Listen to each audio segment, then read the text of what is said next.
Welcome to this week's supply chain update, brought to you by Phoenix International. We start with the latest on U.S. tariffs and customs operations. U.S. Customs and Border Protection has confirmed that operations remain fully staffed during the government shutdown, with no delays in clearances, inspections, or partner government agency entries. Some delays are occurring at border crossings, and CBP is reviewing the cause. Looking ahead, new tariffs take effect October 14th. Lumber will face a 10% duty, while upholstered furniture, kitchen cabinets, and bathroom vanities will face a 25% duty, with lower caps for EU, Japan, and UK products. The Commerce Department has also launched an investigation into hardwood imports, and the US-China trade agreement deadline of November 10th could see tariffs on Chinese goods rise sharply if no deal is reached. Turning to ocean freight, conditions across the major trade lanes remain challenging. On the Trans-Pacific eastbound, capacity is expected to drop by up to 35% during Golden Week as blank sailings take hold. Demand remains weak, roll pools are building, and rates have slipped back to August levels. On the Far East westbound, oversupply continues to weigh on Asia-Europe lanes. About 25% of October capacity has been withdrawn, pushing the SCFI down to $971 per TEU. Rail service on the China-Europe corridor has now resumed following the reopening of the Poland-Belarus border. On the transatlantic westbound, congestion is heavy across northern and southern Europe. Antwerp yards are at 90% utilization with multi-day delays, while Hamburg and Bremerhaven face dwell times up to a week. Equipment shortages persist, but spot rates remain stable near $1,800 to $1,900 per FU.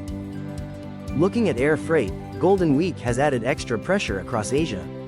Pre-holiday demand is keeping space tight, particularly out of North and South China, where flight cancellations and e-commerce cargo have added strain. Markets in Vietnam, South Korea, and Cambodia are also congested, while Taiwan and Malaysia remain relatively stable with only localized bottlenecks. Rates are holding firm on both Trans-Pacific and Asia-Europe routes but are expected to ease after October 7th, once Golden Week demand subsides. In Latin America, freight and port activity show some key shifts. Spot rates from Asia to Latin America continue to soften, with Drewry's World Container Index down 5% last week to $1,669 per FU. Carriers are managing capacity by withdrawing about 8% of scheduled sailings across weeks 41 to 45. In Brazil, port operations remain stable. At Santos, DP World and Hapag-Lloyd renewed a 10-year agreement on October 2nd, ensuring continued handling capacity at the country's busiest port. And finally, two global developments are shaping the wider shipping landscape. The Port of Los Angeles has unveiled Pier 500, a new 200-acre container terminal designed to support long-term growth through 2040.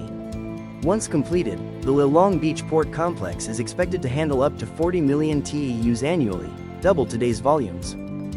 Meanwhile, new tariffs under Section 301 will apply to Chinese-operated and Chinese-built vessels calling U.S. ports starting October 14th. Fees range from $18 to $50 per net ton per voyage and could add more than $3.2 billion in costs to container shipping by 2026. And that concludes our update on the global supply chain. Thank you for joining us. We will continue to monitor these developments and keep you informed.